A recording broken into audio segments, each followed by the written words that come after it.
is. Yeah. I mean, did you know that, seriously, he's in at least 2 Hall of Fames, I think 3. Really? Yeah. Which ones? Well, can you name them? There's now the pressure's on. Vincennes Junior College. There's something in Georgia. Anyway, let's find out here. All guests come to you from the Folsom Lake Honda Hotline. Folsom Lake Honda, your one-stop Honda shop. Here he is, the Hall of Famer, Jerry Reynolds. Jerry, I apologize. I'm not sure the names of all the Hall of Fames that you're in. Well, I'll just fill you in then. Please.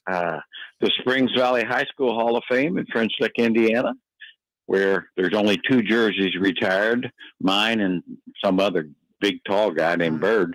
I don't know what happened to him. No. And then, let's see, West Georgia University, Vincennes University Junior College, Oakland City University. So that would be, so 4? I guess that's it. Oh, that's good. It? No. You're only that many Hall of Fames? Yeah. It's like, well, they had slow years. If you live long enough, there'll be downtime. They got to put somebody in. Well, the Warriors can't put Draymond in tonight, Jerry. So with Draymond out, how much more vulnerable are the Warriors on defense? How would you expect the Kings to attack?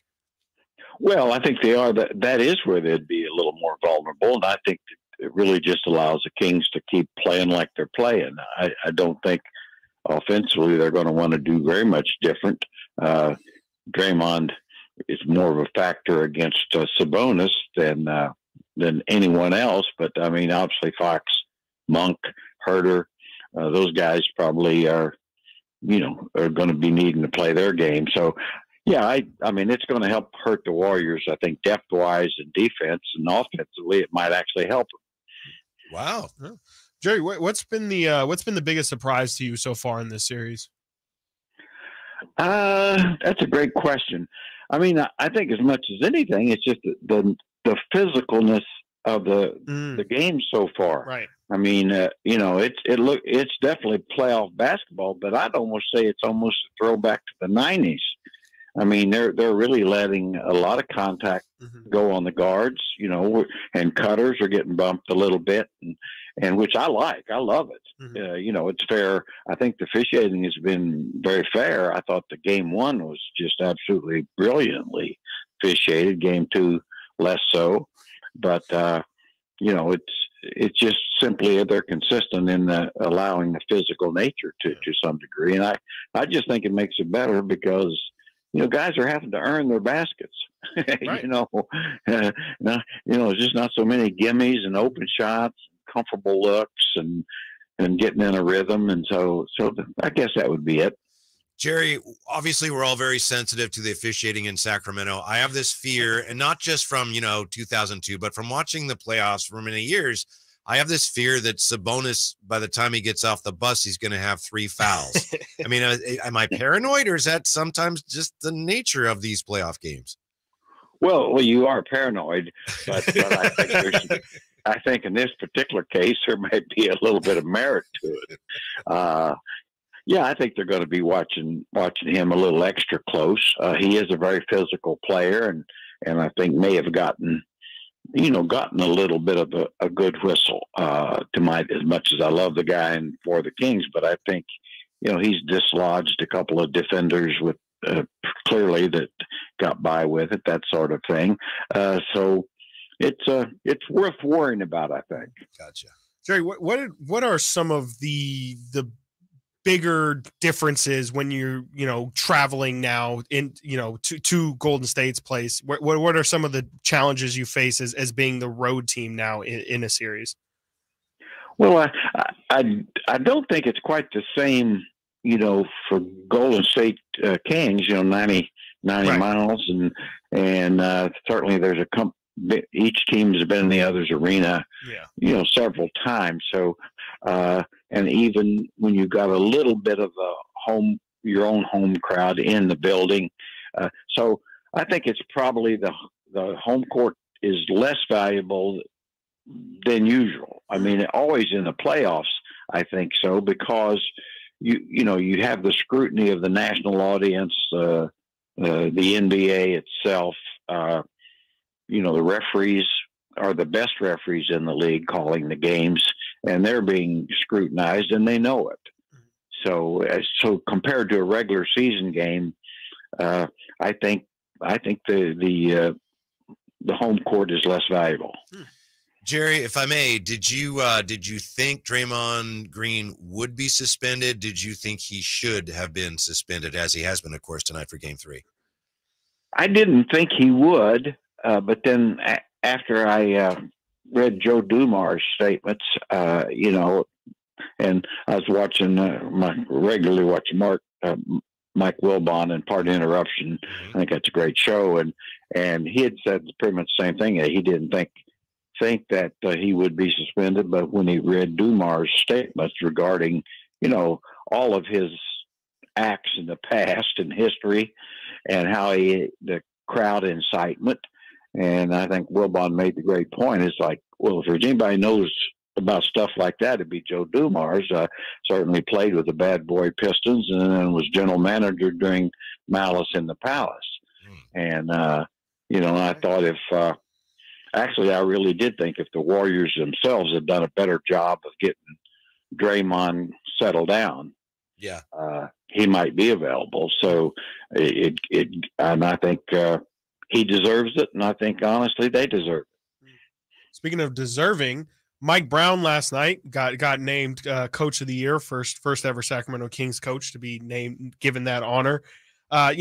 This whole thing wasn't meant to go from 16-year playoff drought to a top 3 seed in the Western Conference. Can you just talk about how impressive the job that Mike Brown has done, and what have been some of the things this season that have really stuck out to you that he's implemented?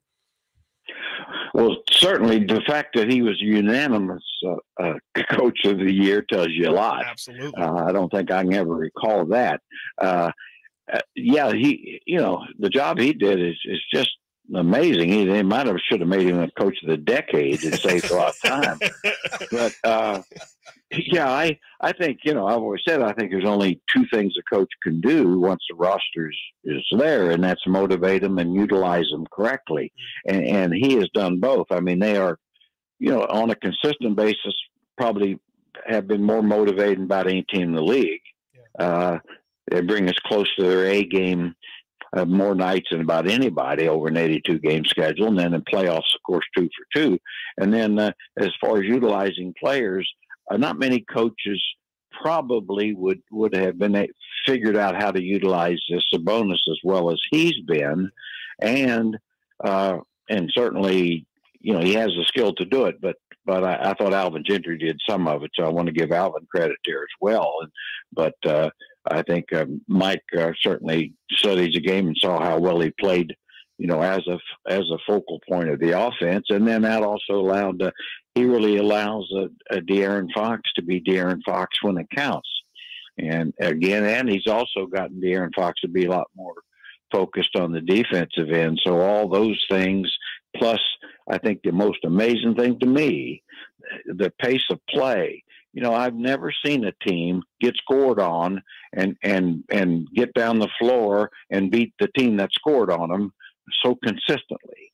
The old saying is you can't run if you're taking it out of the basket, and he proved me wrong on that one. Right. Because my gosh, they are in scoring position within 3-4 seconds after every made basket. I just think it's remarkable. And to that point, Jer, I know the Kings are expecting the Warriors to play a lot of zone tonight. Mike Brown mentioned that yesterday, and I learned from you many years ago, the best way to beat a zone is to beat the zone down the floor. So that'll be important for the Kings tonight. Yes, it will. Beat it down there before it gets set up, and that worries me a little because I don't think the Kings have been very good against zones this year, and I think a lot of it is because Sabonis really is such a focal point that in a zone. You just can't hold the ball and get selective. Yeah. To me, it's like getting the ball inbounds on the sidelines.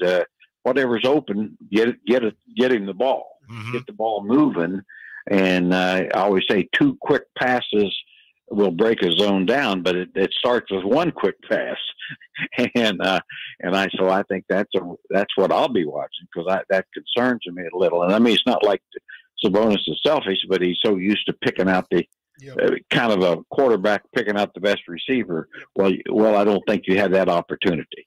Thank you, sir. As always, I will see you tomorrow, Jerry. Thank you very much. Yes, you will. And, I hope you've, given Phantom, Mr. Basketball, a chance to give some good advice to you because, I know, he's always been a basketball wizard. Yes, yes. Or at least a wizard. I don't know. Some kind of wizard. Yeah, he was reading some of his kind of wizard or whatever. But I'm really looking forward to it. We'll see what happens, guys. And, enjoy your show, and Chris, do the best to keep propping up Whitey. Thank you. I'll try. Doing a good job. Thank you, Jerry. My back's starting to hurt. Appreciate it. Yeah. Okay. See you guys. See you. Bye, Jerry. Yeah, you are doing a really good job of that. Stop it. Yeah, appreciate that. Stop it. Coming up, too physical.